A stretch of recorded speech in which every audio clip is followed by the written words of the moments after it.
H-Town, what's up? You know what time it is. It's time for the best 120 minutes of your day.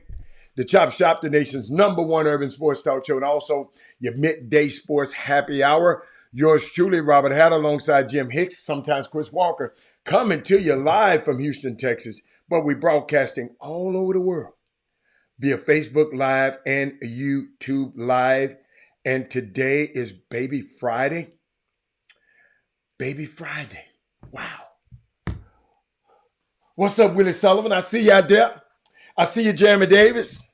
Corey Willis, I see you. I guess YouTube is kind of lagging a little bit. I'm seeing it. I'm seeing it. I'm seeing it. I don't know I don't know, but the show must go on. Uh, I don't know where I'm gonna start today, but hold everything. I want to just make sure. Let me share this thing again. Let me make sure. Yeah, let's see what's going on. I don't know what's wrong with this thing, man. I don't see all my stuff on there. What is these people that did to me? Something has happened. Something. Corey Willis, you there? Corey, you can see me, so you good. I shared it. Let me see.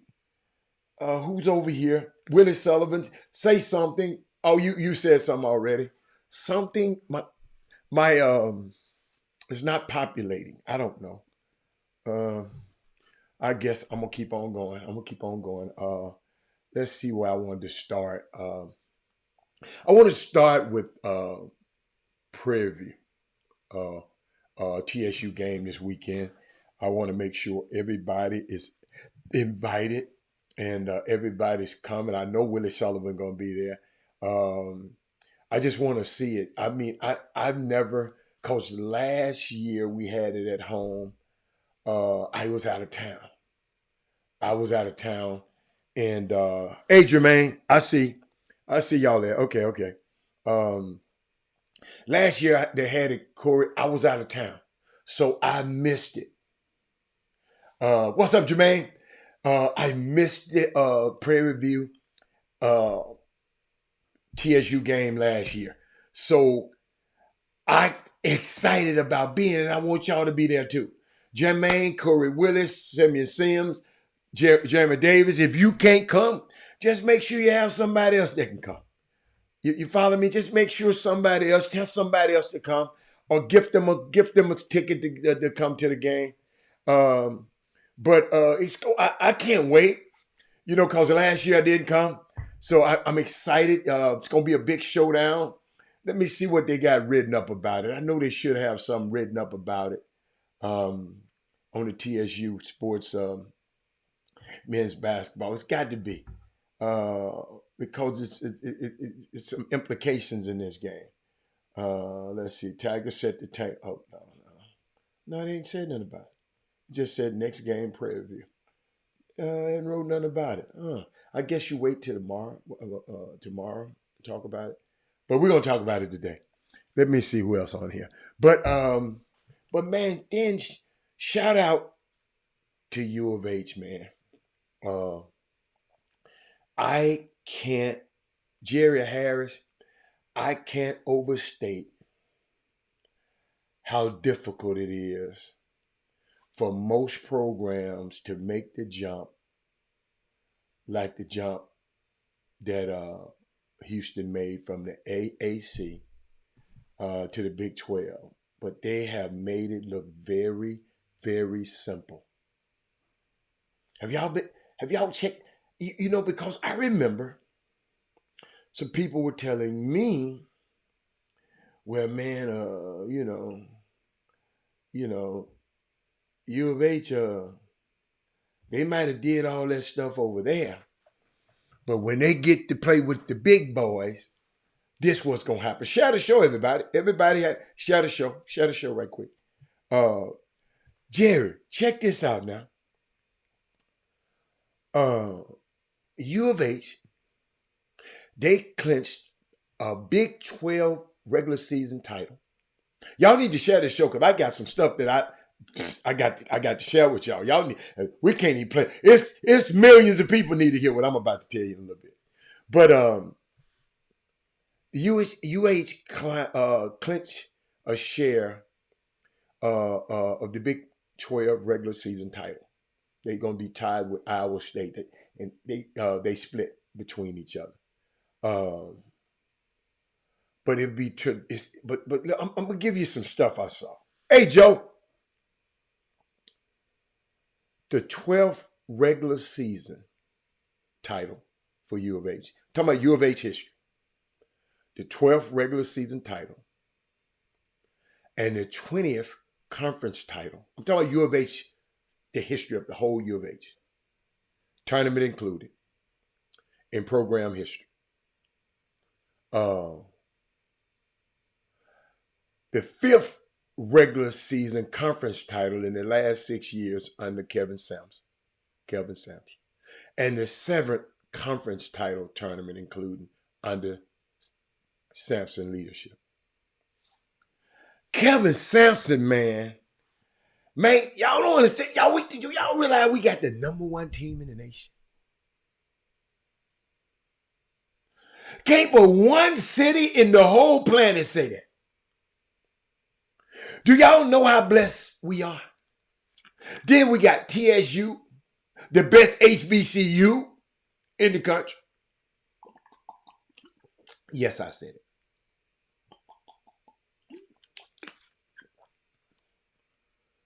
But I'm just sitting. I felt like it's the right time. We got to share this kind of stuff. I want to share something with y'all. Troy Callahan, what's up? I want to share something. This U of H, y'all see my boy behind me? Yeah. That's one. Willie Sullivan, you check that swing out. Share the show, y'all. I don't know where you at. Oh, that's right. A lot of people at the state tournament, state championship and all that. So let's find the people who are not at the state championship. Let's share the show. Because I promise you, what we going to talk about today is way better than the state championship. I promise you. But I was thinking about something, right? Juwan Roberts. Jerry, watch this. What's sort of the keys for success jumping up a division? I would just say sticking to what we've been doing. You know, just because we're going into a new conference, it doesn't mean that we switch up anything that we're doing.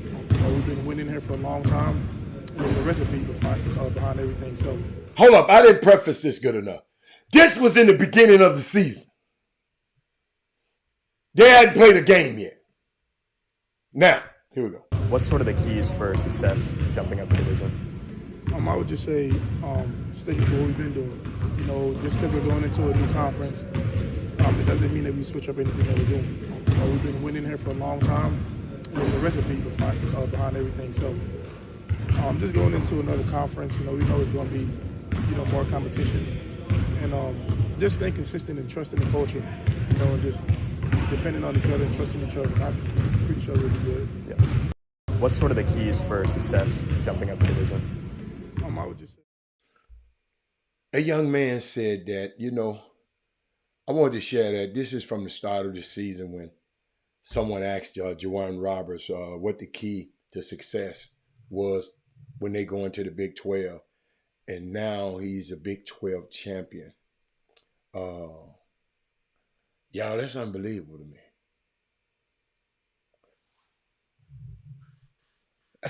Just think.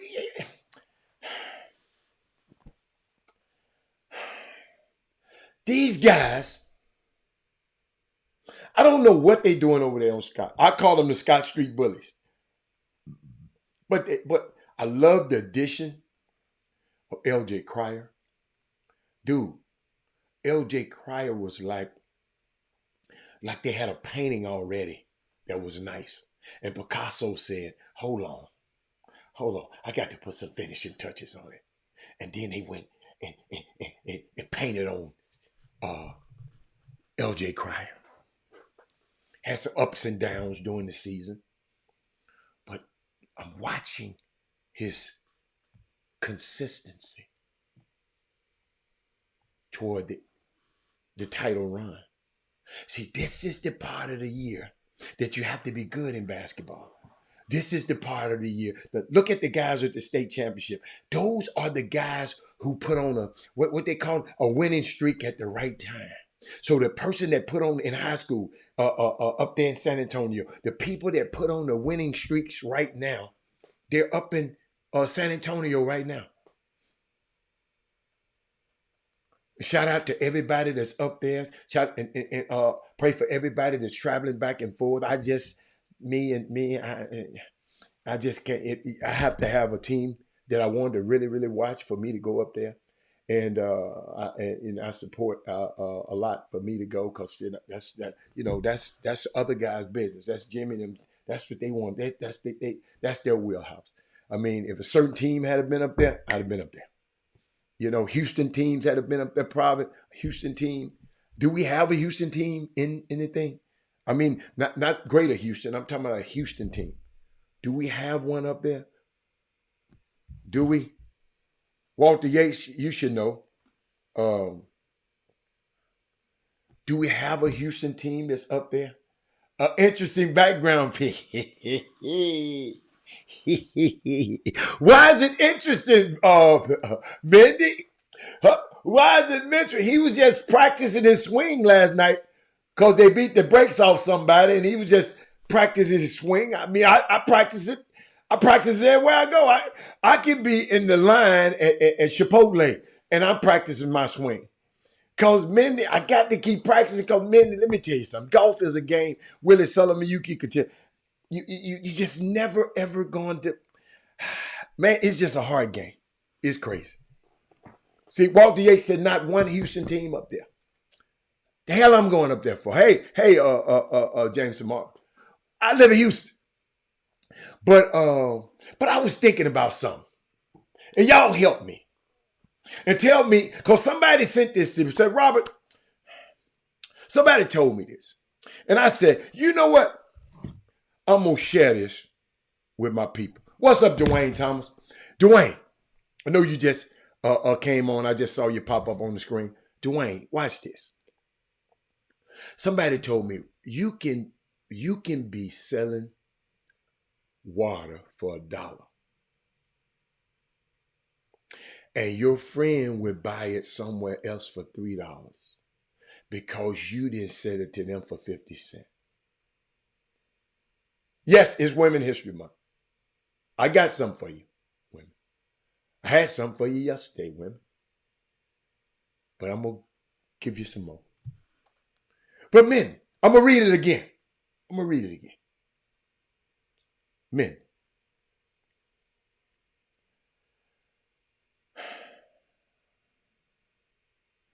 You, Mindy, can be selling some water for $1, and her friend, really ain't your friend, of yours, will buy it somewhere else for $3 just because Mindy didn't sell it to them for 50 cents. Curtis George, Lester Howard, y'all talk to me right now. Share the show, because it's finna get. I got some stuff to share with y'all. I can't wait.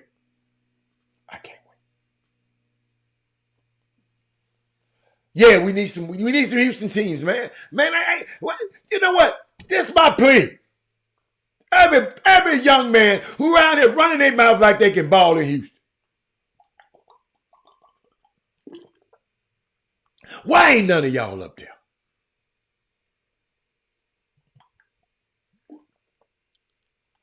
Your parents arguing about where you ranked. My baby ain't ranked. My baby ain't ranked.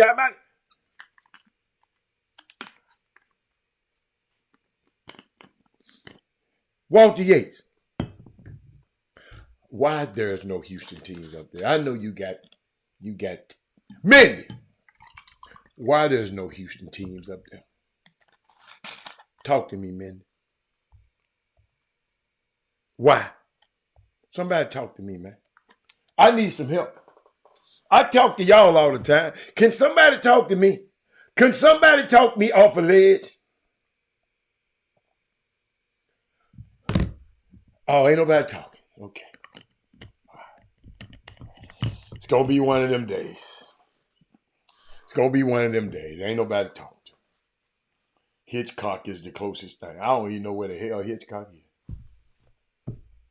I ain't lying. I can't tell you where Hitchcock is. Saved my life right now.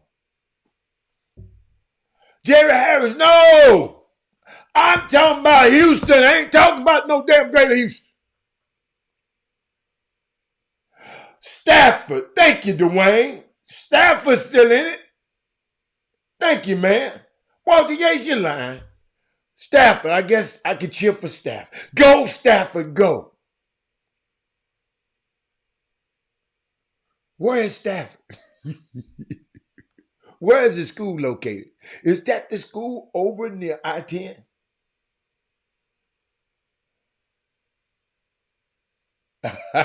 Look at Mindy. I love that. No. I want somebody from,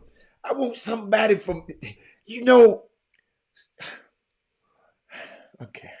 I'm going to leave that alone. Jerry, yeah. Jerry. I'm going to support all of them now. Silsby, BU.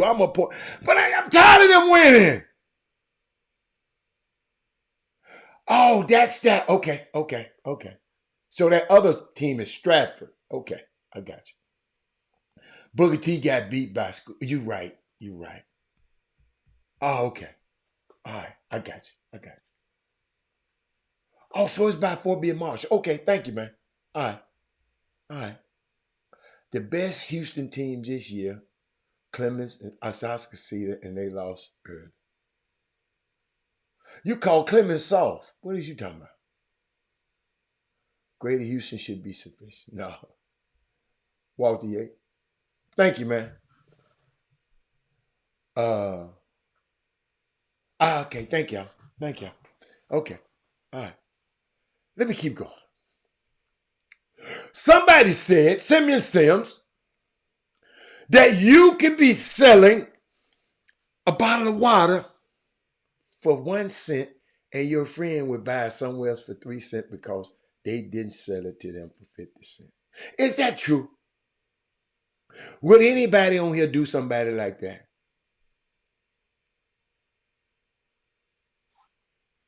Y'all ain't gonna tell me.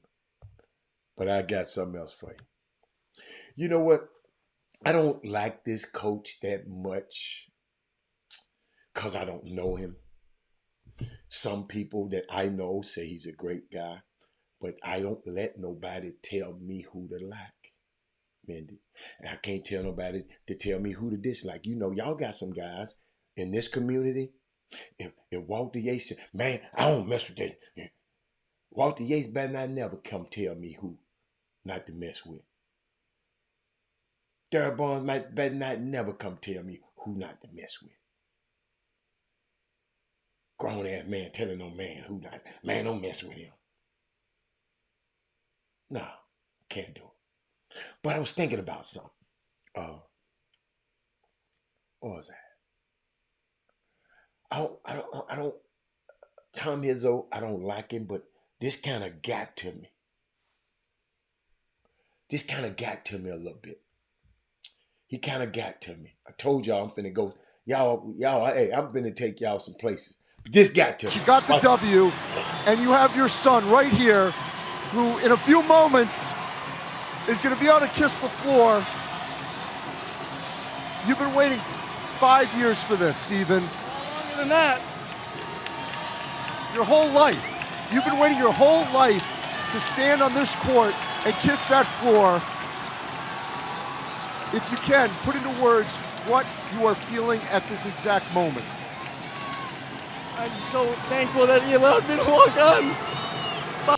Can I add, y'all, because I'm in this space now, how great a question that was from Andy Katz? Let me put my face up there because I'm, so y'all can know I'm talking to you. Hold on. Y'all, I like the question. Y'all, since I'm in this seat, I have to do this because I have to ask people questions and stuff now. You know, I used to be in the background, not want to be seen. Uh, Hitchcock, man, I don't even know where the hell Hitchcock is. Where that is. I don't know where Hitchcock. I ain't never been to Hitchcock.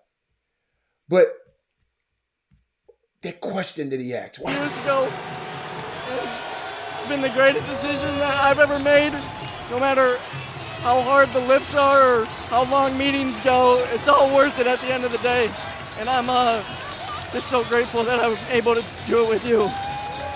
Tom, you said that you missed a lot of his time as a child. The last 5 years, you've been with him every single day. What has this meant to you to be with your son these last 5 years and get that time back with him? Well, I tell every man and woman out there that coaches a men's or women's sport, if you can have your son or daughter with you, there's nothing better. There's nothing better, man. We've all sacrificed a lot. A lot of coaches sacrifice more than I do. But getting some of that back, that means the world to me. How about to Lupe and Raquel? What has this meant to the whole family to see the bond that the two of you have right now as a father and a son? Well, I hope it means a lot to everybody, to be honest with you, because, we weren't great. We won a game. The people are happy. I'm happy for these guys. I'm going to just find a way to enjoy tonight, baby. I don't care how we played. You won, Steven. Go kiss that floor. I want to bring in Malik here. That kind of got to me, y'all. All you coaches out there, I thought about y'all. Man, been away from his kids, family a long time, didn't get a chance to get. I'm telling y'all right now, my son lived in New York, and my daughter lives in L.A., and I just wish I can just move out there to one place and all three of us are together. Thank y'all. I know where it is. Yeah, I've been to Kemah and I've been to Galveston a million times, but I ain't never stopped in Hitchcock. So, okay, it's out near there. All right, thank you. Hey, Janet. Great story, man. And you're right, Paul. We can do me a favor, Darryl Barnes. Go look up Tom Izzo's family. They can have a Lupe in their family. Go look up his family, then you tell us who in the hell is Lupe. These coaches, man, sacrifice so much. Penny Hardaway, his kids didn't grow up with him. Now he got both of those kids, both his sons playing for him right now. Now, Izzo just told, y'all got to understand, I'm not an Izzo fan, but that kind of got to me because I was just thinking about the time you spent away from your kids, and now you can't never get that time back. And then when you do, cherish those moments. Moms and dads, coaches, man, my heart goes out for y'all because I know what y'all do. I've seen y'all. I mean, I've been when I go visit certain coaches, man, dudes up late at night, man, and early in the morning. They beat everybody there because they trying to get this thing right. That's a high pressure job, especially at the collegiate level. I remember one time we were on the road and the players were outside, and I sometimes wonder where the coaches be doing back there. And one time I went back in the dressing room, one of them schools, and I didn't know that was our dressing room, but I went in the dressing room. They let me go back there to use the restroom, but I saw Coach Johnny Jones back there just sitting there in a quiet moment, like he was just meditating. It's unbelievable, man, the sacrifices these coaches are, and these wives, man. That's why you got to get you a good, but man, if you're a coach, man, you got to have a woman that 10 toes down with you. Because it's just so much in women and the wives as coaches embrace the thing. Have cooking night, like a dinner night, like the night before the game if y'all at home in the city. Like I think about Coach Sampson. it was away because Coach Sampson did not want to keep being away from his kids. Uh, uh, on game night. So what he'd do, he'd have all the players come over his house for years. And his wife started baking these cookies that so everybody talk about they're so great. I ain't never had one. I shouldn't have one. I ain't part of the team. But I'm just thinking about because Kevin's wanted to be able to tuck Kellen and Lauren in that night. So he had the he had them all the players come to his house. So he killed two. They can come and have the meeting. They can come and watch film. They can come and do it the night before the game. They can do it all that is. I think that's ingenious, right? It's amazing, man. I just when I think about it, especially when we living in this era. Well, I was thinking about Cam Newton, and the young man. The guys want to fight him, and the young kids disrespect him. And when and him and Shaq was on there, and Cam said he said something, y'all, and I want y'all to share the show because I got some stuff I got to share with y'all now. I trying to get a friend of mine stopped me yesterday. Wait a minute. Was it yesterday? Yes. And said, man, you was talking to me yesterday. He didn't tell me what I said that hit him. He said, man, thank you for that. Y'all, let me tell you something. When you sharing something that can help your friends, the guys that you be around sometime, and it's that's an awesome and unique experience, man. I'm serious. Then yesterday, a lot of stuff happened to me yesterday that was great. Yesterday morning, somebody called me and said, man, I just wanted to tell you thank you.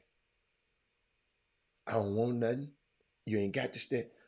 I thank you for how you helped me navigate these things that I've been going through. Now, this is personal. This is not stuff I've shared on the show. This is a personal. Right? It just, Kirk Collins, it get to me, man. Sometimes and I think about that movie, It's a Wonderful Life. When the guy George Bailey told me he wished he was dead, and the angel heard him, and he got to see how his life would have been if he hadn't never died, and he had never been born, and how many lives, the whole town, the whole infrastructure, everything would have been broke down because of one man. And I never forget. This guy told me, Robert, the stuff that you telling me, he said, it's like you throwing a rock in the water and the ripples just keep going and going forever. You never know where they touching and who they touch. All of us need to touch people like that. And I'm sure we got people on here touching people's lives. I know Chuck McGowan touching people's lives. Trey Phillips. I'm watching y'all. Condolence to Dorisha Hall Riley and her family for a sudden passing of her sister yesterday. Y'all, I keep telling y'all about time. I keep telling y'all about maximizing your dash. Maximizing your dash.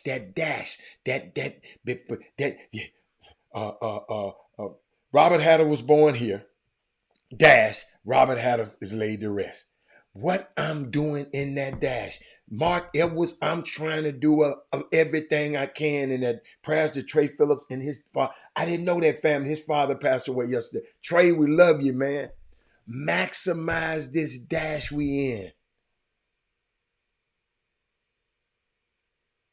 We so busy, told y'all, fighting and hating on each other, man. I'm serious.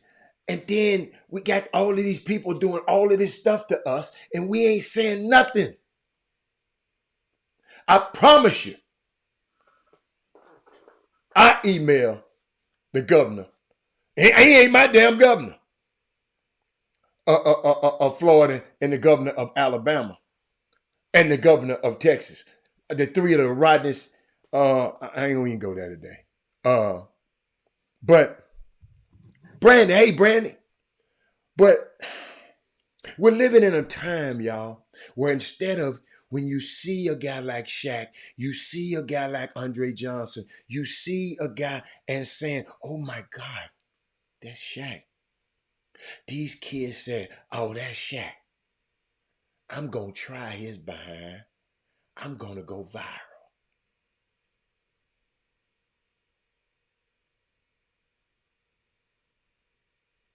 Y'all follow me?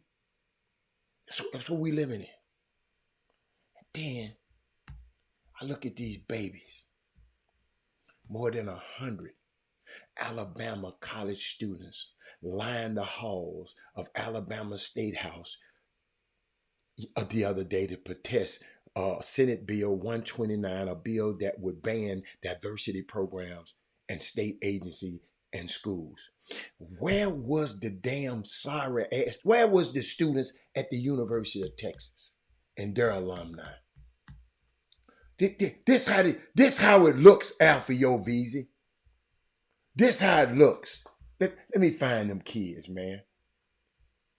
This how it looks.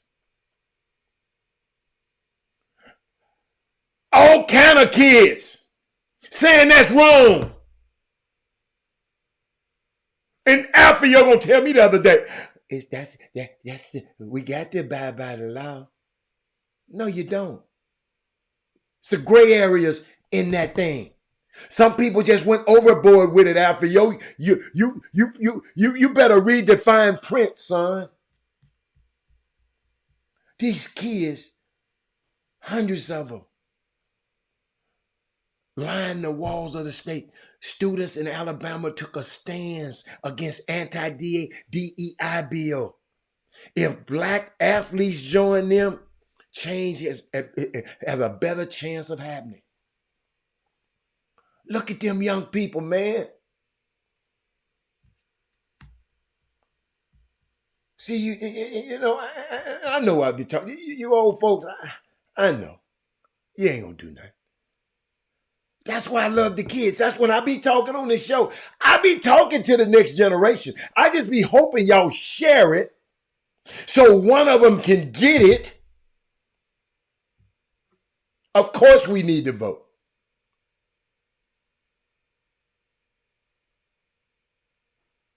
But we rather,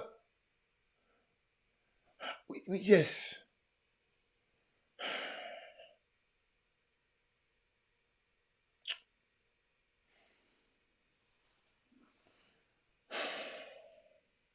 man, I was thinking about that.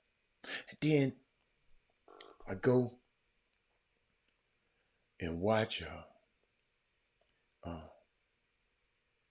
see, if you don't believe what these kids can do, if you don't believe these athletes are that powerful, if you don't believe me, ask Missouri students what happened in 2015 when the football team joined the students to protest the racist incidents on the campus. And them boys said they weren't going to play. They straightened up everything. I ain't seen a Texas football player said nothing. I ain't seen, thank God we got Emmitt Smith. And I'm going to talk about that in a minute. I want to share something with y'all. Y'all, because if y'all don't know as parents, let's put it in the young people, let them work. Because y'all old people, I ain't mad at y'all. Y'all tired. Y'all tired. Y'all sick or tired of doing nothing. So let's make sure our young people listen and hear these words. Because words are very, very powerful. Words can start a protest. Words can end a protest. Words can change a bill. Words, the right words in the Senate. We had the right young man in Senate. Was a minute. Martin Luther King was great with what? Words. We're still reciting his words. James Baldwin was good with words.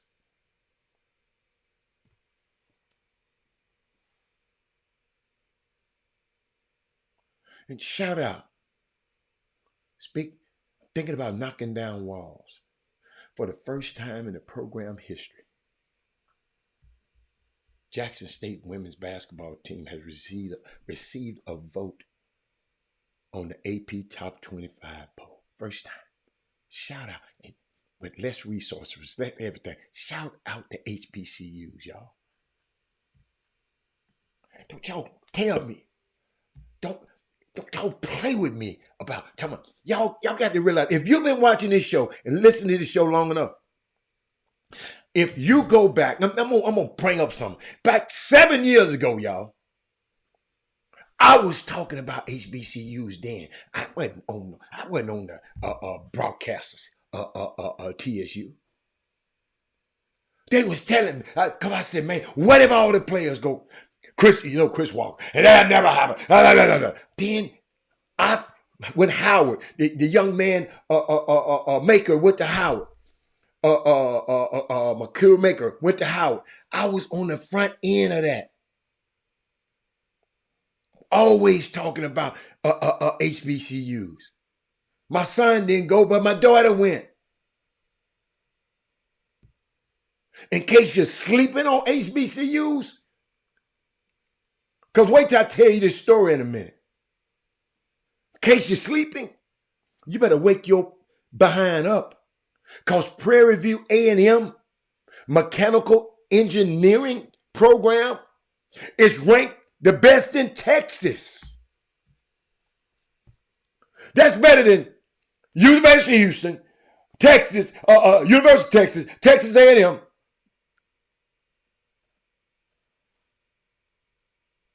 Excuse my French, but some people are complaining about HBCUs need better dorms and better food. A new dorm and a new food don't produce top tier individuals.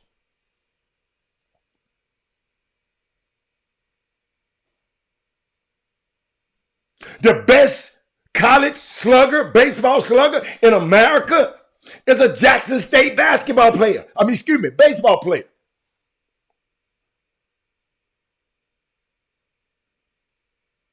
Absolutely, Lionel Rogers.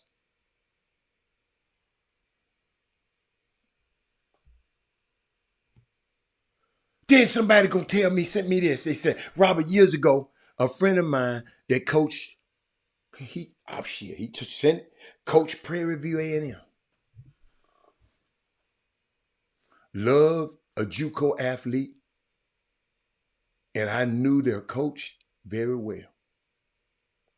I reached out to the coach and told them my friend at PV was interested in their player. The coach told me that he would never allow one of his kids to go to the JUCO coach to HBCU.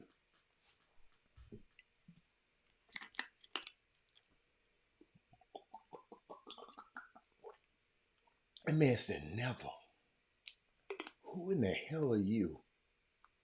You a coach at a junior college. What if I say I would never allow my son to go to a junior college? Did y'all hear what I just said? Because some of us got that same damn spirit, Sonya. Some of us.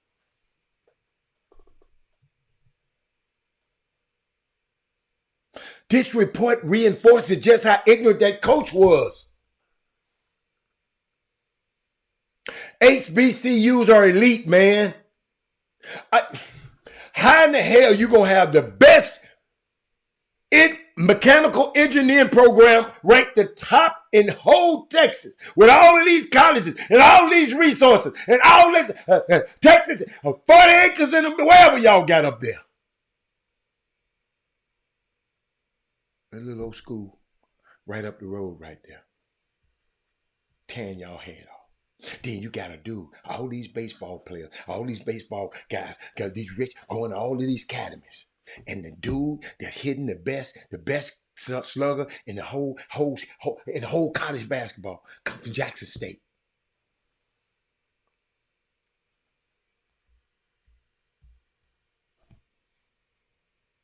Prairie View A&M Mechanical Engineering ranks number 1 ahead of Texas A&M, University of Houston, and Rice.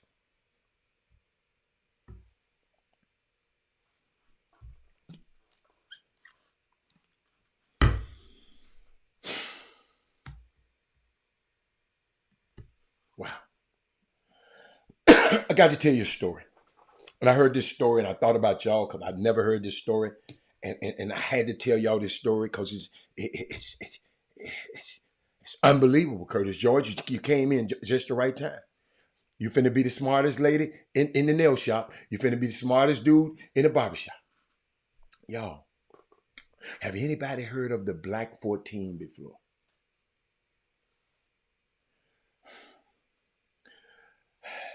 PV ain't no Texas A&M. Did y'all hear this damn? See, this man got the mitigated gall to put this on my screen.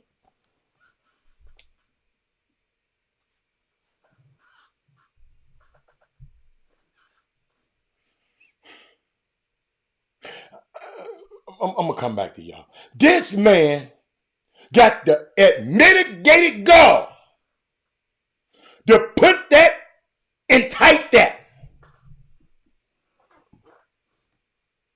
If it is, somebody else get it. What?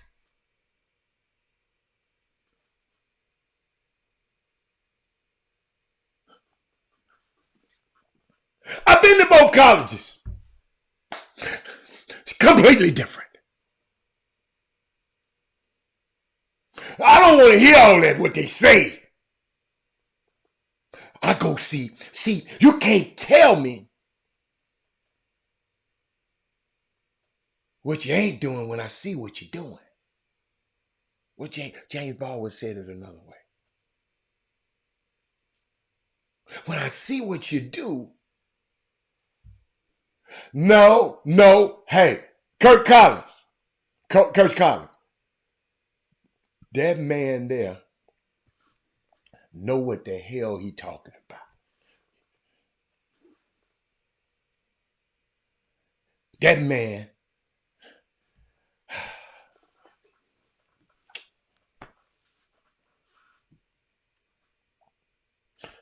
see, now he put these bullshit ass numbers up here on the screen. I know he was going to do this.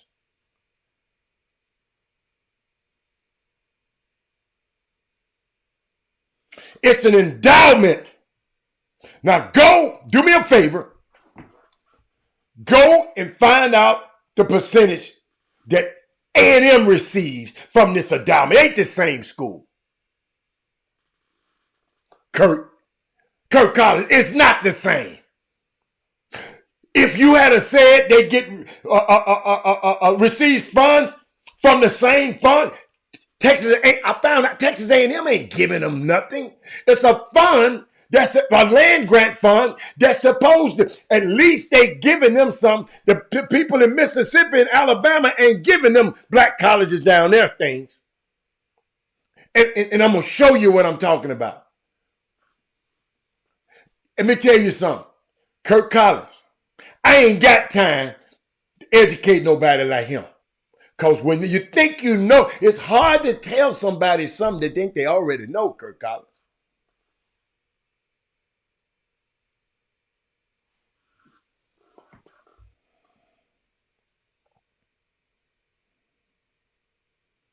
It's coming from Texas A&M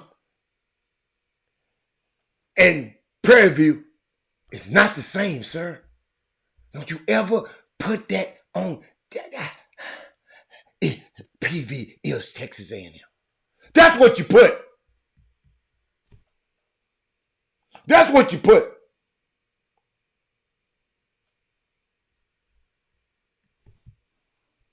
But we can move on. Kirk Collins. Coach Collins, I know what I'm doing over here, boss. But let me keep going. Have y'all ever heard of the Black 14?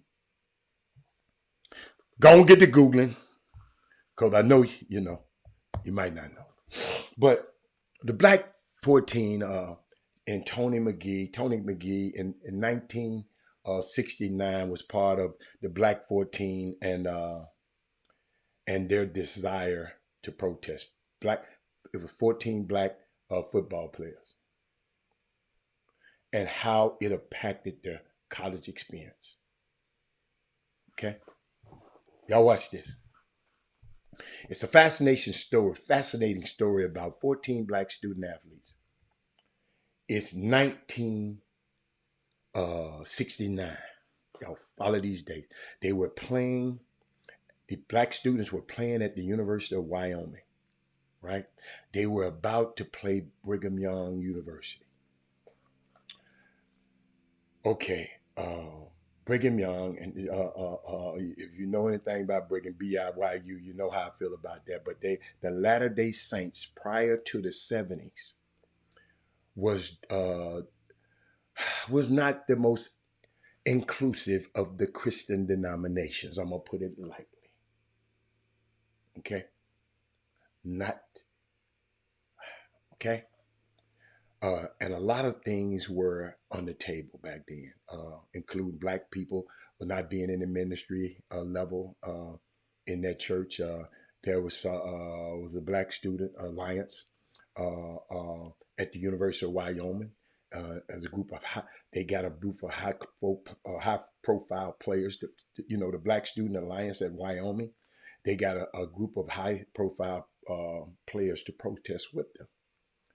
That happened a lot in the 60s, ladies and gentlemen. This just turned out to be a complete mess. Okay? Complete mess.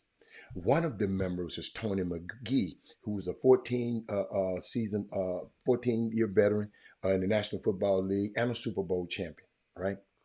Watch this now. Watch this. Watch this.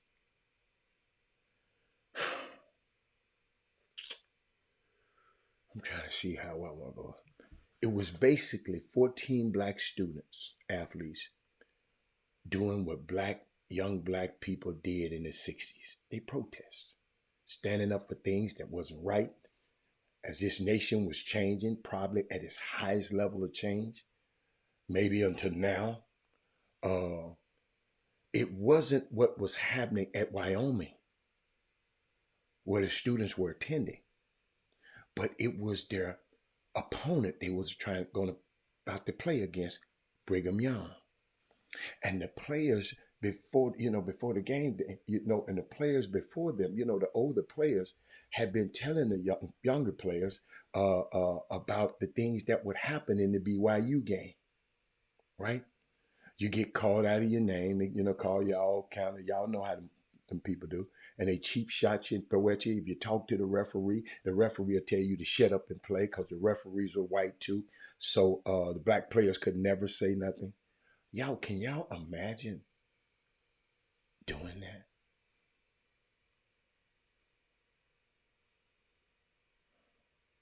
Listen to this. Listen to this. Just can you imagine the players before they went to the game? So when they got ready to play BYU, the Black Student Alliance approached the players. They were, they were number 12 in the country. They were the top. They were the Rose Bowl and all these bowls. Wanted them to Cotton Bowl. Everybody wanted them to come, right? But the alliance was against what the church's policies are.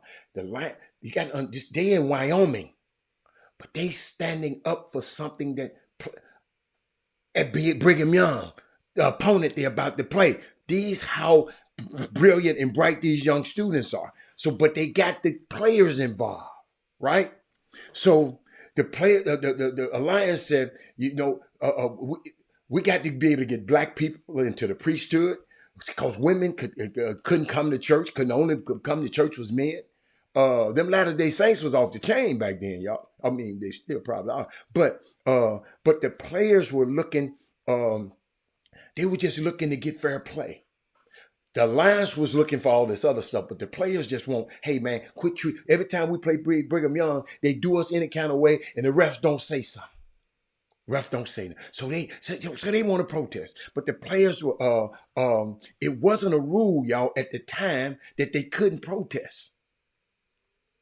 You follow me? The rule was made up after these guys were put off the team. But they knew what was at stake. But y'all listen, I want y'all listening to this. So they decided they were going to put some armbands on. and walk up and go show the captain, this is what we're gonna do. The armband, I think they had a red flag with a bull on it, right? I don't know why. But they said that if the captain is not okay with them wearing them, then they won't wear them. So they went and showed the captain. Captain Rodney Ash took it to the coach. The coach was the kind of man already that no matter how many good games Tony McGee, now this is a pro, so he had to be good, had, made, the coach didn't ever speak to them unless he was in trouble. So these guys used to play for these racist ass white coaches that don't even speak to them unless they in trouble. Don't tell them dude had 7 sacks in one game. That didn't say, good game, man. Didn't care.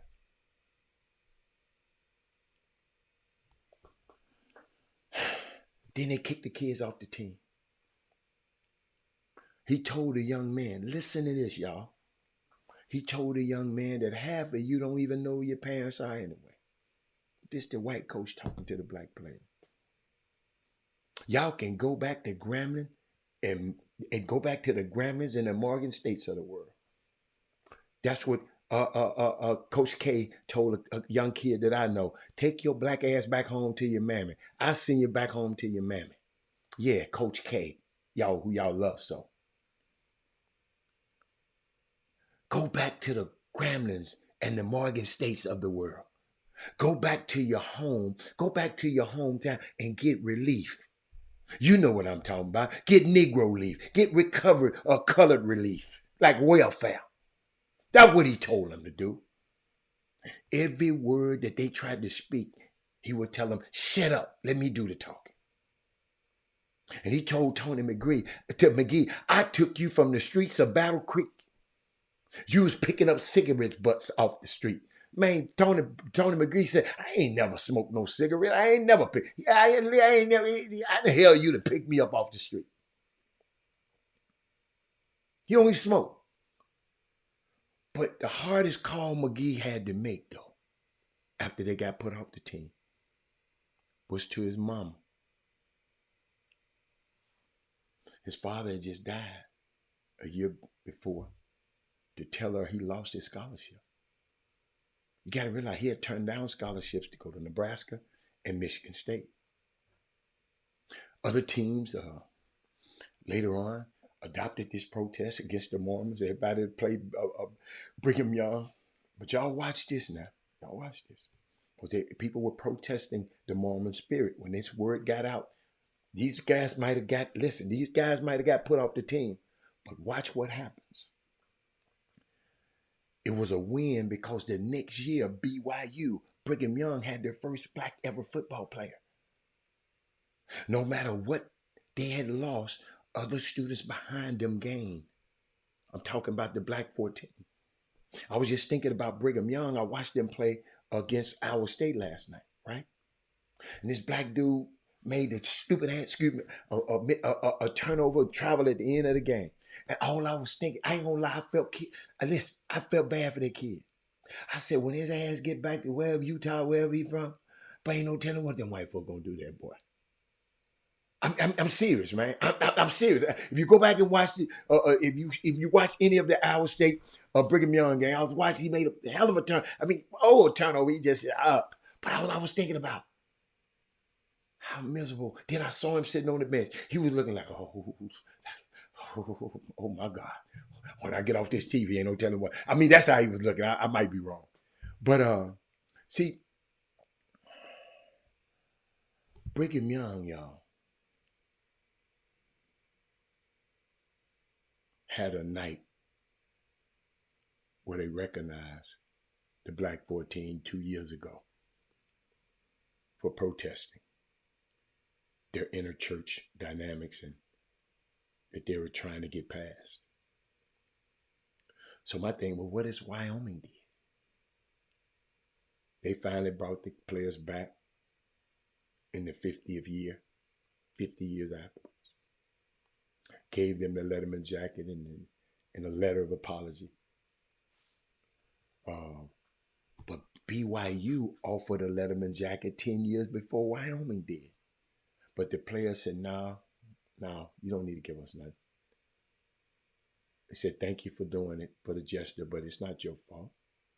It's not your place. It's Wyoming place to come back and straighten this thing up with us. They the one put us off the team. One thing in life, y'all, I want to share with y'all. Are you trying to make a point? Are you trying to make a difference? These guys were trying to make a difference. Some of these guys were married. Some of these guys went on to be mayors of the city, big wigs, and so all of them didn't do well. That's life. Are you trying to make a point? Or are you trying to make a difference? That's a good tweetable moment right there. That's one, Doug, for you. That's one for you, Doug. What's up, Doc? How they doing up there, Doug? But young athletes, like right now, they have a new exhibit that's open up in the College Football Hall of Fame down in Atlanta. Can't wait to go see it. For the Black 14 young athletes, but I want to tell all my young all my young athletes, don't shut up and dribble. Don't shut up and dribble. What if these guys had to shut up and didn't say nothing? You more than an athlete. You ever forget it? And I was thinking about this. Shout out to Doug. Doug said, what game start? Game start in about 30 minutes. What game start in 30 minutes, Doug? Give us something right quick. Because I got another topic.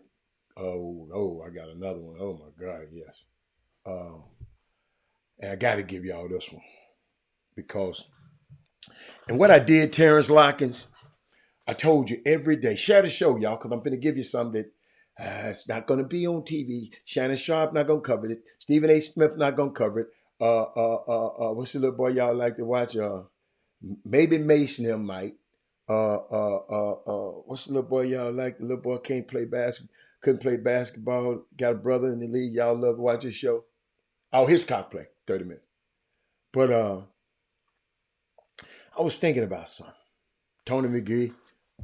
Somebody said Tony McGee ended up at Bishop College. That's right. Where I met him as a freshman. Wow. That's good. That's awesome. That's awesome, George. That's awesome, man. George, I didn't know nothing about that story. So when I found out about the story, I had to share it with y'all. That's a powerful story. But, y'all, let me tell y'all something. And I got a problem. Because I'm just trying to figure some. I'll put it like this. Ron DeSatan. Y'all call him DeSantis. I call him Ron DeSatan. Noted, Mindy, that DEI needs to go. Now, DEI, ladies and gentlemen, means diversity, equity, and inclusion. Same thing University of Texas, Alphayo School, did. Right? Shutting down. 30-some people lost their jobs up there. There's 30 families that got affected. Right? Only puts in place measures to divide, he said, to undo pushing of topics and thoughts that they consider, air quote, woke. That was Ron DeSantis said. Where's the capital? Somebody tell me where the capital of Texas, where they introduced the bill. Where's the capital? And tell me what college is in the capital.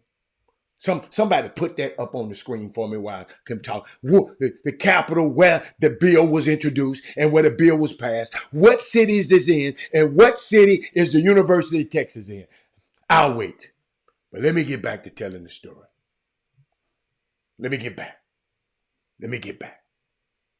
Watch this. But I'm going to tell you what the other schools did that clown ass Longhorn school didn't do. Thank you, Johnny. Let me tell you. As though that they making woke negative. Woke mean you're aware. You ain't sleep on stuff. Man, they mad at woke because we came up with it. Woke is good, but they got it. Woke is bad to them. But this what Ron DeSantis said. Thank you, Alfio. Thank you, Trey. Trey, fellas, man, I love you, baby. No weapon formed against you shall prosper. Be strong for your family, baby. We praying for you over here. But let me get back to this. Ron DeSantis, this is what he said about the DEI. It only puts places and measures to divide. This is what he said, y'all. And Ted Cruz, not Ted Cruz, what y'all call him, Hot Wheels? I keep forgetting the damn man's name. What's the man's name? Greg Abbott. I don't like calling me Hot Wheels. Greg Abbott. They said DEI only puts measures into divide, to undo, pushing, and pushing of topics and thoughts that they consider, air quote, woke. As though there's something that's supposed to be negative about being woke. Being aware and thoughtful and inclusive of all people should be termed as a bad thing according to the talking points that come from folks on the right side of the aisle. And it was put into law in the state of Florida, in state institutions, particularly education, and in the state of Texas. And thank you, George. Thank you. Follow me, Alfio. What, Kurt? I'm about to educate him now, Kurt Collins. I'm about to educate him now. Alfio. Diversity, equity, and inclusion office need to go away.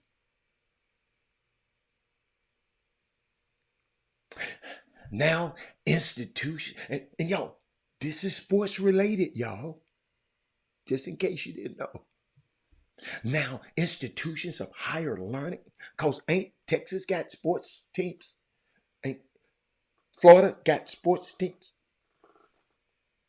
With black people, diversity, equity, that these now institutions of higher learning,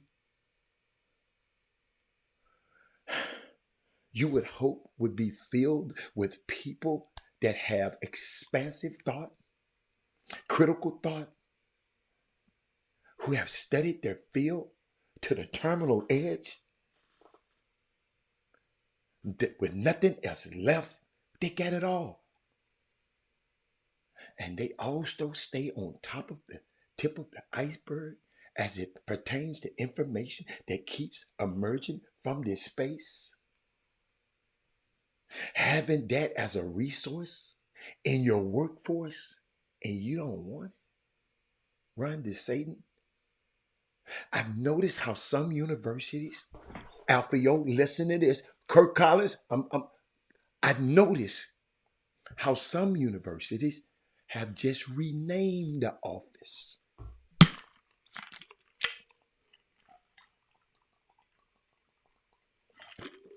Kirk Collins. Kirk Collins, you're right. I got educated. You're right. Why didn't Texas just rename the office? He just said get rid of the office and the DEI.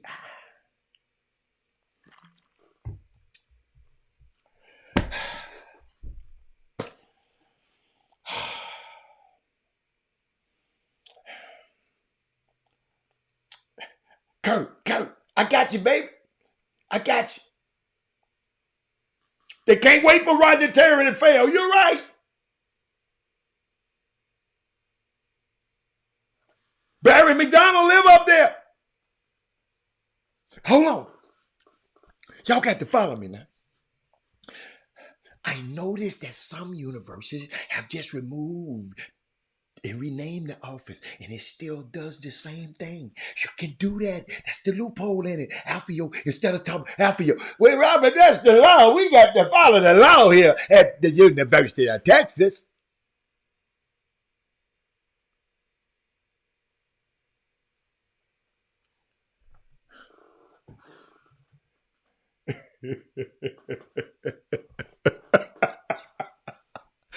I got to teach it.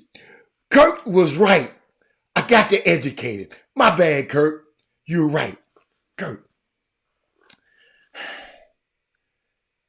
It making sure that the institutions is accountable for the things that are aligned under diversity, equity, and conclusion. That's all the office was doing. Oh, you don't want us to call it that. No problem. Just send us the check and we'll call it something else after yo. I gotta give me some more water.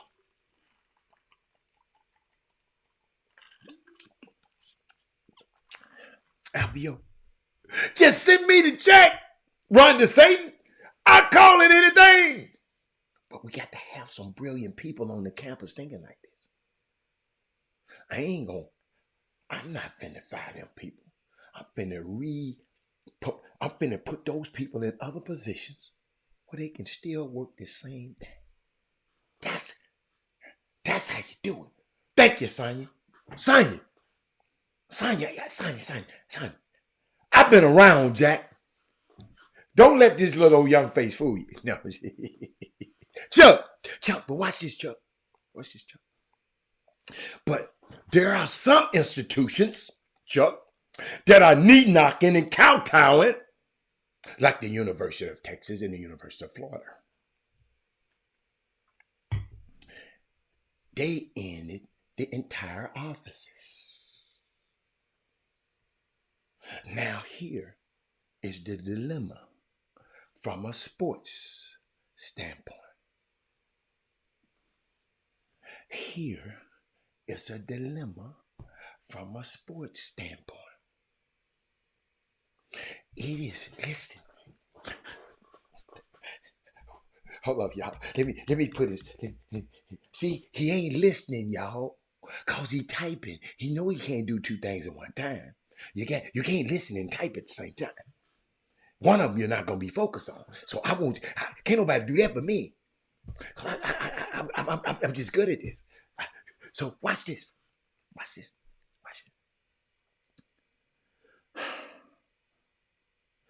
It is mandated by the NCAA that there is a DEI officer in every athletic department under the umbrella of the NCAA. I got it somewhere. Hold on. I got it somewhere. I wish I had put it up on the screen on y'all. I had to go look for it. I got it. Texas is not in compliance with the NCAA. Florida's not in compliance with the NCAA. Somebody got to go to court. Mr. Smarty. Y'all. Go look it up, somebody. I want to find it, but I take too long. It's in my notes. I got to move it around. Too much. I got too much about it. But if I take a break, I'll find it. Leave Memphis out of it. We ain't in the news yet. Hey, y'all. Look at these. Hold up, y'all. See, Kurt, what Kurt at? Kurt Collins? I know you knew, but Kurt, this why I can't educate him. Because guess what? This man talking about what is Memphis doing, because that's my alma mater. He want to talk about Memphis. We ain't talking about Memphis right now. We got a DEI department, man. That is Moody. Thank you for coming. Come out this weekend. Okay, I'm going to put that on the screen. Man, hey, I ain't going nowhere Saturday. Saturday, I got to be calling the TSU and Prairie View game. I got to call the girls game at 3 and the men's game at 5. So I can't be at Kissimmee coaching class. It's classic. Chuck, you putting on. I can't do it, Chuck. Y'all got that on the wrong time. But guess what? Everybody who not going to the TSU and Prairie View game got to be here. Let's stop. Then I'm going to get back to this. Hold up. Let me put it back up there. Luther North. Is it a website they can go to so they can find out the schedules? We're providing the girls a chance to play and honoring the man while he's still alive. Is it anything they can go to so they can know at times? Because I know from 1 o'clock to about 7, I'm going to be at the thing. Now, let us know if it's some on Sunday. Then we'll come out and mess with you on Sunday. But let me get back to Kirk Collins' mandate that I educate the troll. Watch this. What else? There's a sort of tug and pull right there with the NCAA. It's going to be some mess. See, when you deal with states like Florida, and I'm sure with other Republican leaders, states like Texas, deaf to the DEI, we are in charge of consequences. We are in here with the tiki torches, and we're going to burn this you-know-what down. Right? So, watch this. So you have the University of Florida who was pissed, who has pissed off one of his finest alumni and donors named Emmitt Smith. Vince Young ain't said nothing happened. But Texas ain't got that many. Give me another good Texas player. Who was good went to Texas football? Earl Campbell, he too old. Ricky Williams, he's smoking weed. I'm trying to find who would be the equivalent. Who else was good at University of Texas? Yeah. Y'all, I'm trying to find out. Because I'm trying to tell y'all, they pissed off their finest. They pissed off their. Hatter, did you ever talk to the document unions? No, I haven't. Because it's some information that I need to get before I talk about it. Because you know I want to be RG3. Yeah, thank you. RG3 went to Baylor. Sonya, what are you trying to do to me? I'm going to talk about the Dartmouth situation soon. I'm waiting on something else. Okay, no. I'm talking about Emmitt Smith speaking out. Y'all got to remember who Emmitt Smith is. Hall of Famer. Watch this. Hall of Famer. The leading rusher in NFL history. He talking against his university right now. No, you good, baby. Derrick Johnson, Jamal Charles, they don't move the needle. Yeah. Maybe they should come back. Jamal Charles, yeah. Texas just really ain't got no dudes. Yeah. They ain't got no dudes. I'm really talking about football. Because football makes these folks do things that basketball won't. A big coach. But let me, football moves the needle. So let me get back to Alfio here. Let me get back to Alfio. I got more, Alfio. I got more. Now, Emmitt Smith, who had to blast his alma mater, and I know he loves being a Florida Gator. I know Emmitt. He loves being a Florida Gator. He always talking about Gators. Watch this. Watch this now. But he decided over the weekend he was going to let them have it. He's going to have it. He's going to let them have it. If I'm not mistaken, I told y'all close to 30 people worked in this DEI office, Alfio. And the University of Florida, under this pressure, fired all of his employees working in the university, diversity, equity, and inclusion office. They fired everybody that had anything to think. Now they are in compliance with Governor Ron DeSantis. Emmitt Smith, this is what he said, Alfio Beasy. He said, I am utterly disgusted by University of Florida's decision and the precedents that this sets. That's why this becomes a sports story. Because you got a Hall of Famer. I guess Texas ain't got no Hall of Famers. So you got a Hall of Famer, Earl Cameron. Y'all find this, huh?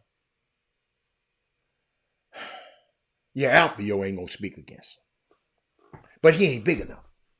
He got to be able to move the needle. Emmitt Smith is a Hall of Famer. They're leading rusher in history. NFL history. He understands what DEI did for so many, and so do I. Evidently, Alfio don't, and he talking about what I don't.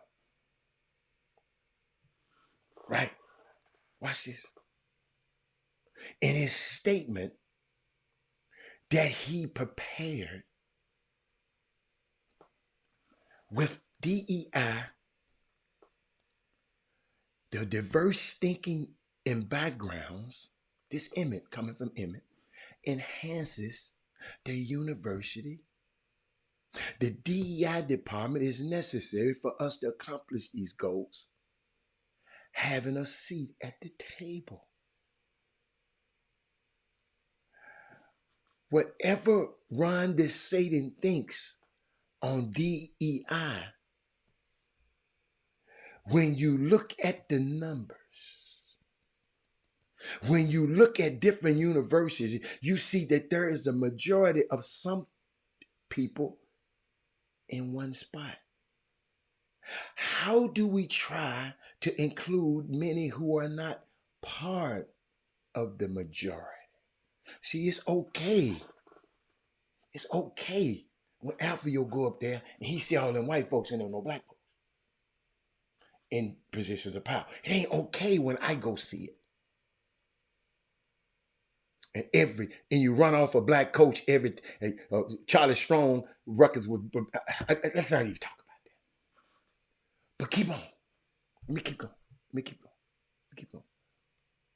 How do we give? It's all DEI is about. Because he evidently don't know what it's about. Giving more opportunities to people who don't have the same resources that are given. Who is going to have the voice to bring that together? Are people just adhering to what Ron DeSatan and Greg Abbott said they have been preaching, or some people are just gonna do what they're supposed to do because the government asked them to do? Like this dude come on and tell me the other day and said, Robert, that's the law.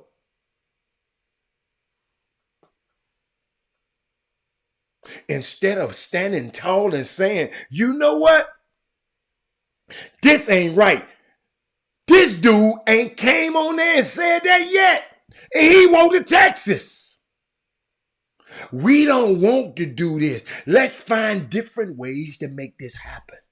They don't want none of that. They said, get rid of it. Get rid of it. This is the same group of people, Alfio, that found value in enslaving people.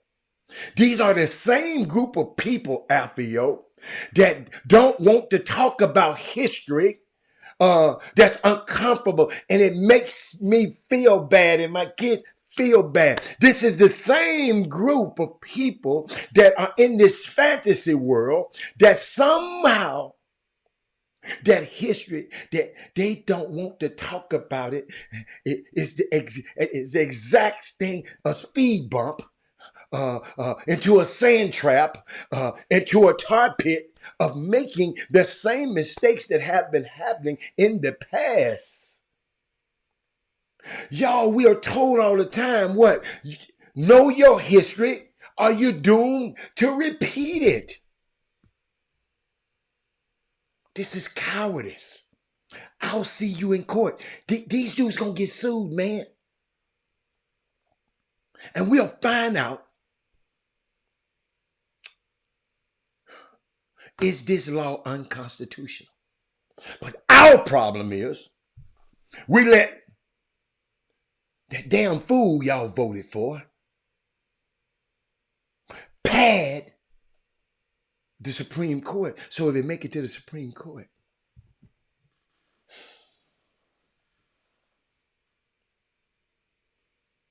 that's why voting is important. That's why. Lock her up. Lock her up. And then some of you black dudes, man, I just can't vote for that white woman. I just can't vote for her. I ain't vote. I ain't vote for her. But you vote for this turd. Y'all got to realize, I had some friends, people that I know, I can't call them friends, people that I know was vote and try to justify it with me. Don't justify it. That's who you vote for. You go in there and pull the lever. I don't care who you vote for. But don't come out bragging about you voted for this clown. No, don't offend me like that. You tell that to your other people. The other people you're trying to impress, not me. Y'all, that's the only answer. And what we have to guard ourselves from the imbalance of one party's dominance in one way or the other. Mitch McConnell is the baddest man. That man accomplished exactly what he wanted to and quit. He said, I done done it. Y'all, I'm out. I done got y'all to control the Supreme Court because they don't have no checks and balances. And the Congress, they check and balance each other. And the Congress checks with the president, the executive power. Don't nobody check the Supreme Court. They can do what the hell they want to, and they got lifetime appointments. That shit backwards as hell. The people that we ain't got no say so, only people can get their ass out of there is the people got to do something. What's up, Gory? But let me keep going. I'm almost through. Does this align with the centerpiece that they have, that we all have to work from? Here's a prominent alumni from this university has to wonder if he can trust the team of leaders at his own school, in his own words, to do the right thing.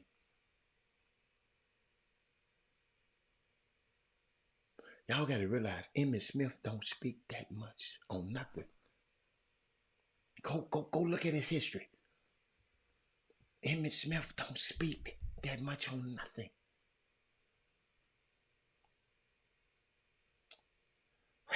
Black History Month, man. Every month with me. Black History Month. It's Black History Day every day with me. See, Alpha, yo, it's hard for a black man who is conscious of a lot of stuff that happen. We're going to always be in a rage. Hey, like I said, I'm not mad at Trump. I'm mad at the people that voted for him. Because them the people. When you wonder why Wells Fargo got an article out talking about they won't give you the loans. They won't give you a black loan. You're black. Y'all, them people are Trump. Some of them people might be Trump supporters. They already say they don't like you. They like him because he know y'all don't like y'all. Them poor ass people ain't thinking about no economics.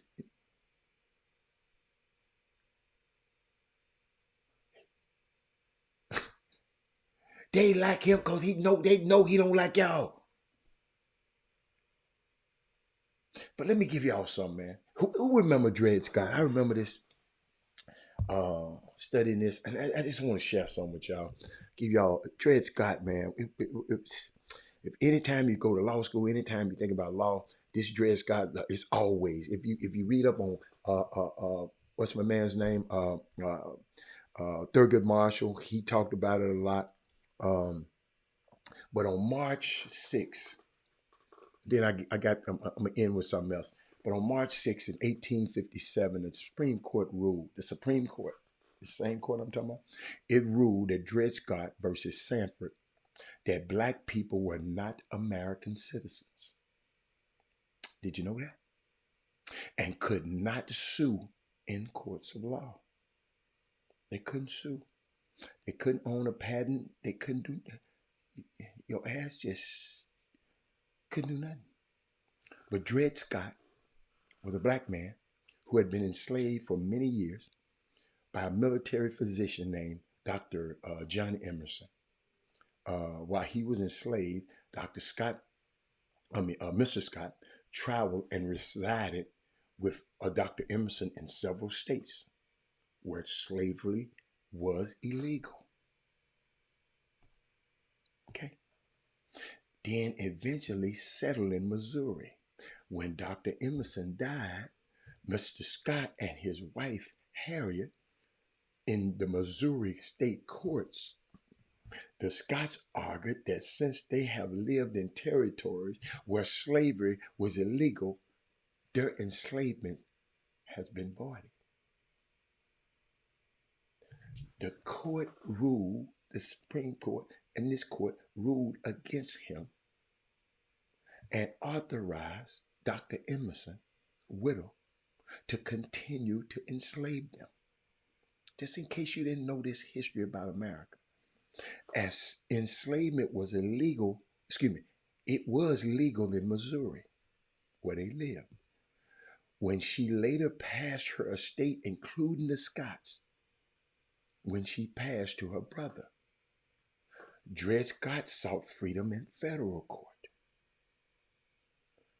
resulting in the United States Supreme Court decision, which held that black people were not citizens, even when born in the United States. The ruling kept the Scots legally enslaved, along with millions of black people born in the United States. Dred Scott and Harriet Scott were eventually freed by a subsequent enslaver. After the decision, Harriet Scott lived for another 20 years. But Mr. Scott died of tuberculosis just a few months after gaining his freedom.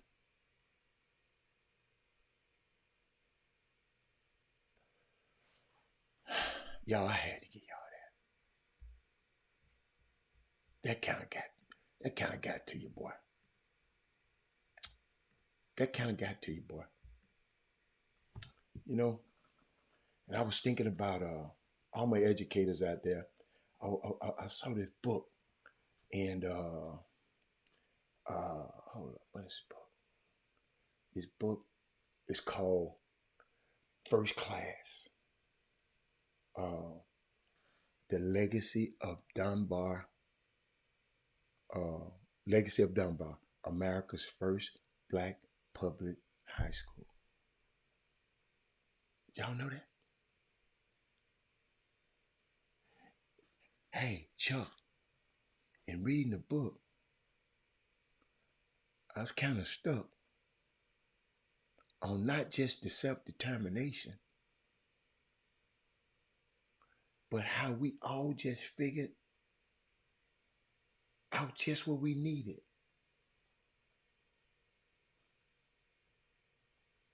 We always figured out what we needed. I'm talking about through history. In the face of oppression, in the face of black codes, in the face of laws restricting movement, literally movement, you could be arrested for being somewhere.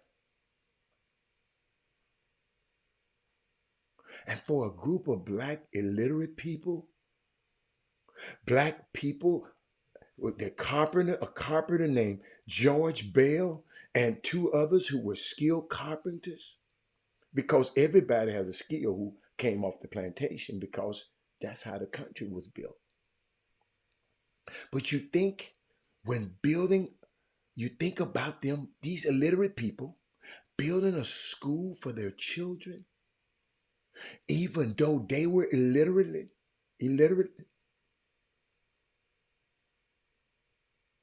They wanted their children to learn. It was the only high school in this country for us that could get us to college. Man, I ain't gonna tell y'all. I'm gonna tell y'all a secret.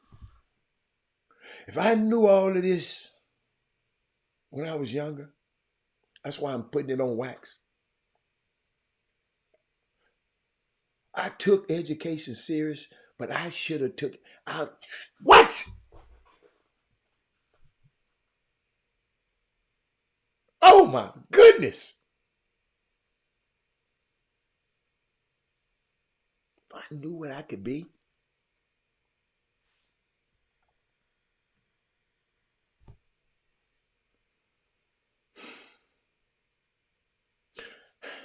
I got a question.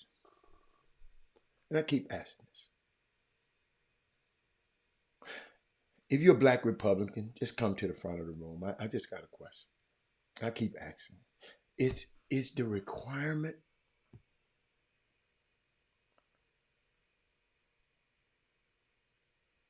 to be a black Republican is the poo-poo on black people?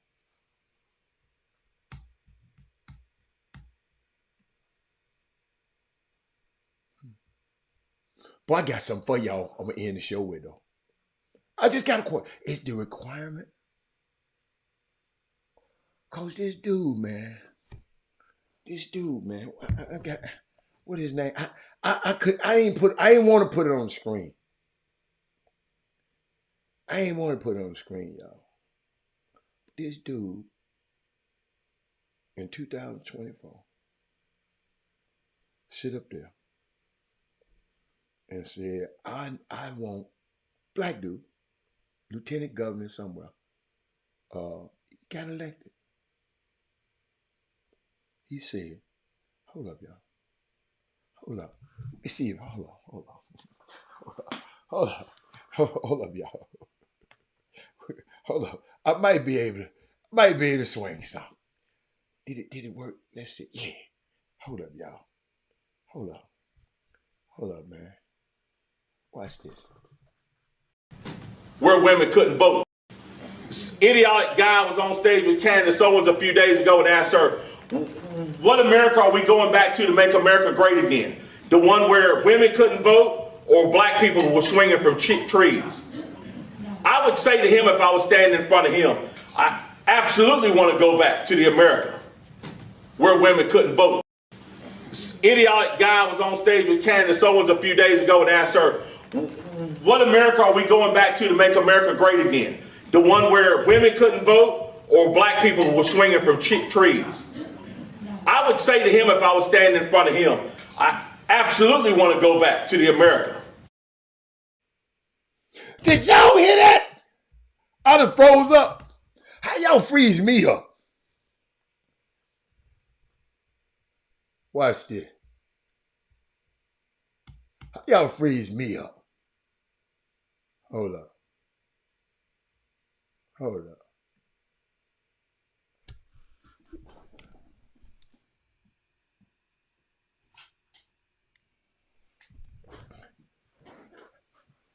Hold up. How they freeze me up? How they freeze me up? But you see how quick I unfroze me? I was doing too much.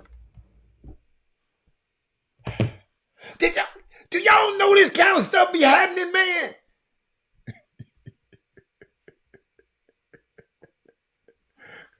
Hey, do y'all know this kind of stuff be happening? You know, I don't know.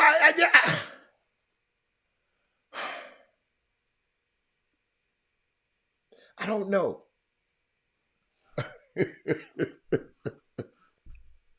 This dude just won something, man. It's the women I had to vote for this crazy something.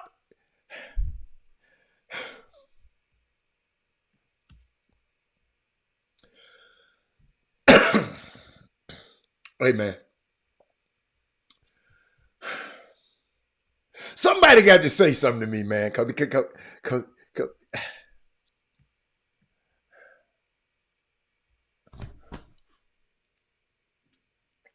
But you know what, y'all? I believe you me. That's all I can show. That dude off the chain, man. Somebody voted for this dude, man. But y'all check this out. This is what I want y'all to take through the weekend. Because this is really how I feel. Watch this. If someone offends me or someone hurts me or does something to me, it rolls off my shoulders pretty easy. If somebody comes to me and says, hey, will you forgive me for what I did to you? I'm gonna forgive them and say, girl, come on, let's move on. It's all right. I'm wired that way. I'm easygoing. But if I find out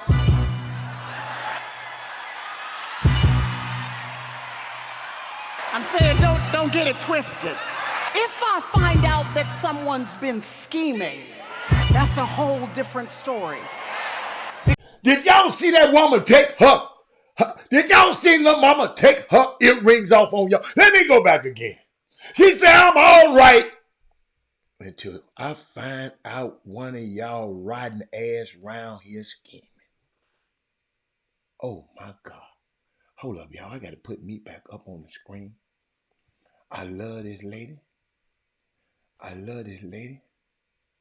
Because there's some scheming, riding ass folks around here in this city, all over. But the lady said, I'm good. Hold on. She said, move on. It's all right. She said, it's all right. I'm wired that way. I'm easygoing. I'm easygoing. But if I find out,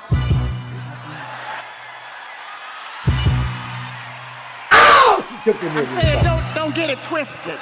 If I find out that someone's been scheming, that's a whole different story. Because scheming implies pre-planning. If you've been scheming against me, that means you've been watching for a little while. You've been trying to figure out. You've been watching this show for a little while. What it is about me that is most weak. You've been trying to figure out, talk, baby. Most frail, most vulnerable, so that you can take advantage of me. You've been studying me to find out what my patterns are and what the predilection of my flesh is and what my preferences are so that you can figure out the best time to take most full advantage of me and the people that I love. When I find out that you've been scheming against me and the people that I love, well, if it's a war you want, it's a war you gonna have.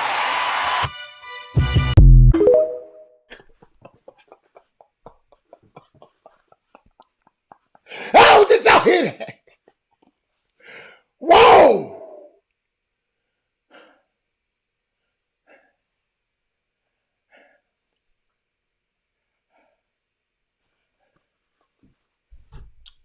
Can I just set that right there right quick? For the schemers. For the trollers.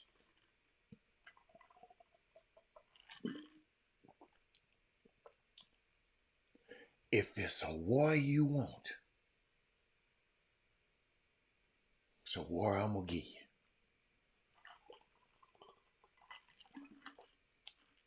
Craig Biden, I ain't going to give you who she is yet. Did you hear the spirit of it? If you around here scheming on somebody, be willing when they war with your ass, understand it.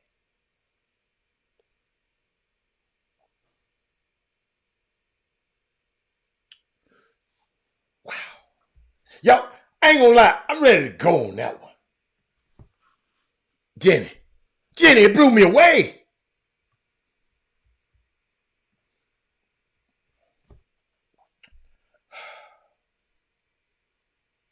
This stuff, man. Y'all don't understand, man. Y'all don't understand. I'm just sitting here. I was thinking about Mark Few, this coach. Come out. Now, kids about to go state championship. Doug and them probably watching the game right now. This is how I feel about basketball. Mark Few is not one of my favorite coaches, but y'all know I always talk about what? Getting better. What's my favorite saying? One time I see your son, then the next time I see him, I want to see that he's gotten better. Because I don't care about how many games he winning. I want to see if he gotten better. He can't take none of them games he done won with him nowhere else. When he get to college, that dude across from him, he ain't gonna ask him how many games. I'm trying to bust your head, boy. I ain't finna ask you how many games you won. You better be getting better. I was just thinking about Mark Few said after the game one day, he said, one of his coaches said, we've gotten a lot better, which is what you're supposed to do.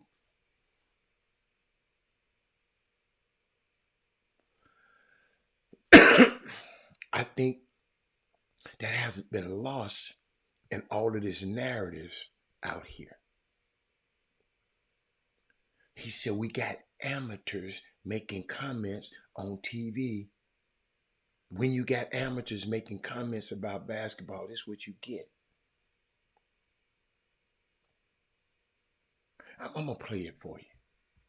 I want y'all to get it. Let me watch this. I think like that's been lost in all this, everything, like what's wrong with us and, the bubble and all this stuff. Like we've been getting better, okay? And those two had never even seen each other, until basically late summer, and then let alone played with each other in competitive environments with other guys, and they're both very sensitive to being great teammates, so they don't want to just walk in here and take over.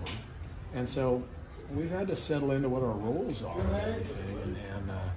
And even like, what Randy said to me after the game, we've gotten a lot better, which is what you're supposed to do during a season. And so I think that's what's been lost in all this narrative crap that's out there. But, that's got amateurs making comments on TV, so that's what you get. That's what Gerlison said too, about you guys improving, embracing your roles. I remember Bill Self talked about that way back in Maui. He's just, And you know how people,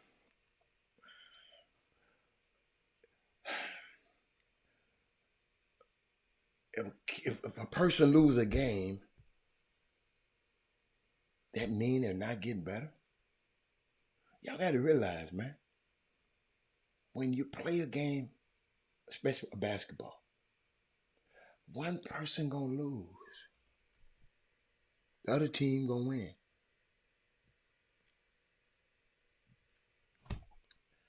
And I just sit here because I hear people go, man, like these people up there, they about to go crazy up there in San Antonio. If this guy win, this means his guy better than this guy. I don't believe in that. Other people believe in it. I don't. Because I've been in too many games, in too many high situations. I never forget when Penny and Shaq and them lost against the Rockets. I went to every game. You know, Nick missed the free throws and we had a couple of mix-haps one time. Kenny Smith got a little lucky. But those few plays separate this dude from having a ring. That means he's less of a player?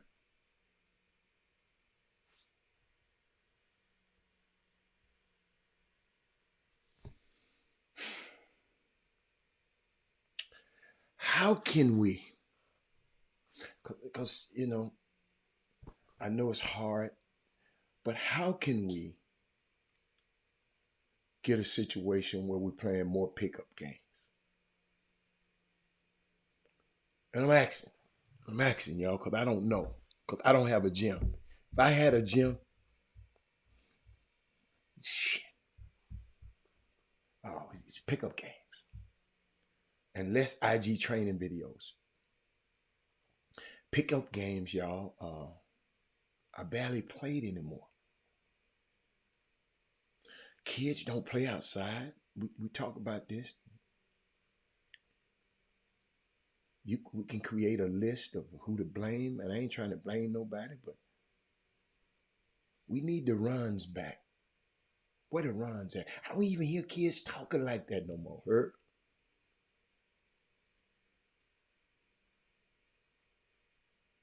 They should be everywhere. Every run should be every day, and not 1 or 2 days just sprinkle in during the week. Just my 2 cents. I remember we could play every day.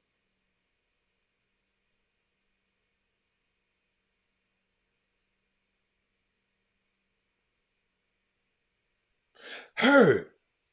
Every player should know how it feels, man, when you lose and got to sit an hour or take your ass home to play again. Can you imagine the mentality? These kids don't know nothing about that mentality.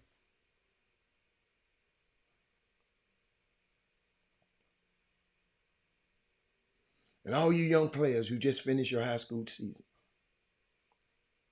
sit in your room, door closed, everything turn off. Sit in front of the mirror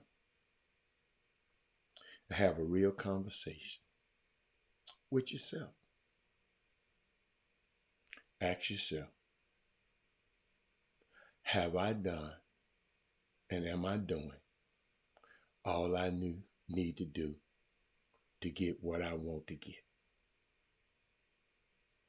Then decide the next steps. You understand me? Young fellas, this ain't for you grown ass people.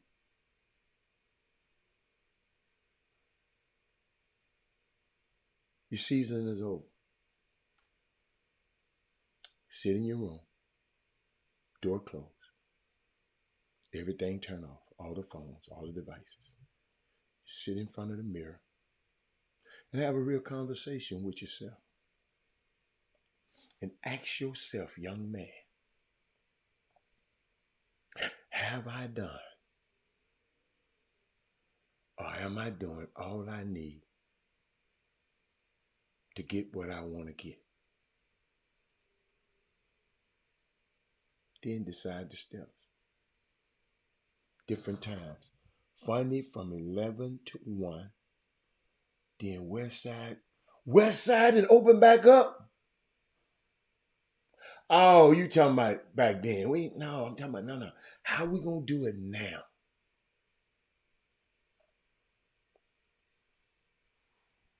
That's a good one. Question is, am I making a point? Am I making a difference? You can ask yourself that too. But see, what you, we so busy talking to these kids, they ain't even talking to themselves, man.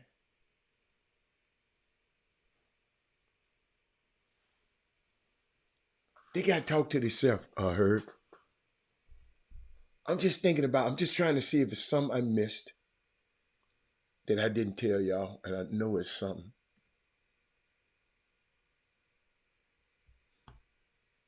I was talking about, and young fellas, got this from Ryan Clark. When you get through talking to yourself. Young man called me yesterday and asked me about his next move. He wanted to try to go overseas and he wanted to he wanted to go and, try for NFL football team. And but I told him, I said, man, you got a degree, player. Maybe it's time for you to go get a job. To be a professional athlete, you got to be the creme de la creme. I've seen your game.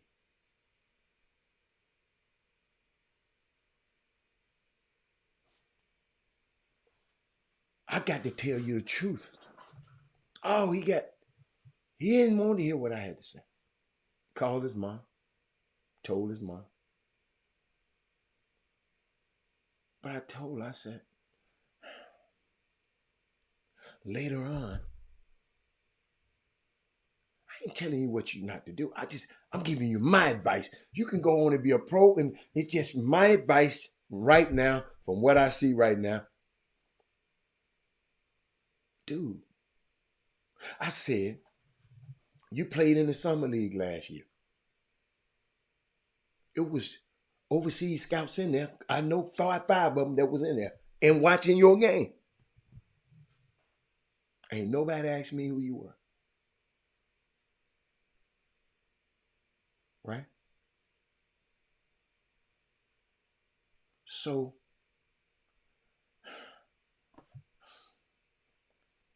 what I supposed to say? Mamas?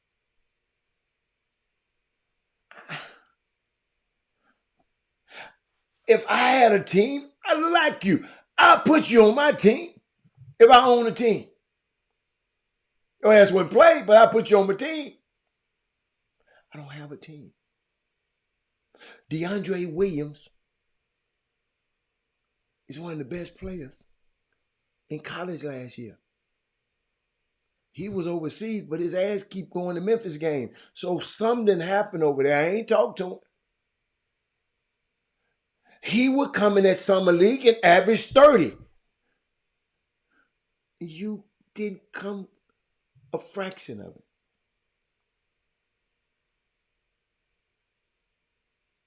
Son, I'm sorry. I wish I could just tell you a lie like the rest of these folks. I got to tell you the truth. Find something else. You like sports? Find something else in sports that you can do. You don't have to be a player. You got a guy 35 years old, y'all. Hold on. Man, she blew me away. She blew me away. Jeff Peterson, 35 years old, is the new executive vice president for the Charlotte Hornets. 35 years old. He was an intern first. Rose up the ranks. Postured himself. Went to New Jersey. Was up there. He was at Atlanta first, interning. Did well in Atlanta. Went up to New Jersey. Got a job up there.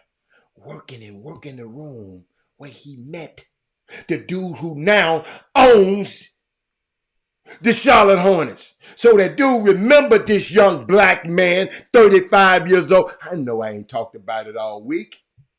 I wanted to get some more information. Young, sharp dude, 35 years old. Guess what was through his lap? And how he, the young dude that had to manage that Kyrie Irving, James Harden, and what's the boy name? Kevin Durant situation. He the boss, man. And you around here trying to play. You need to be saying, how could you help me get an internship with one of these, if that's what you want to do. He was an intern. And now, the youngest executive vice president ever. Jeff Peterson.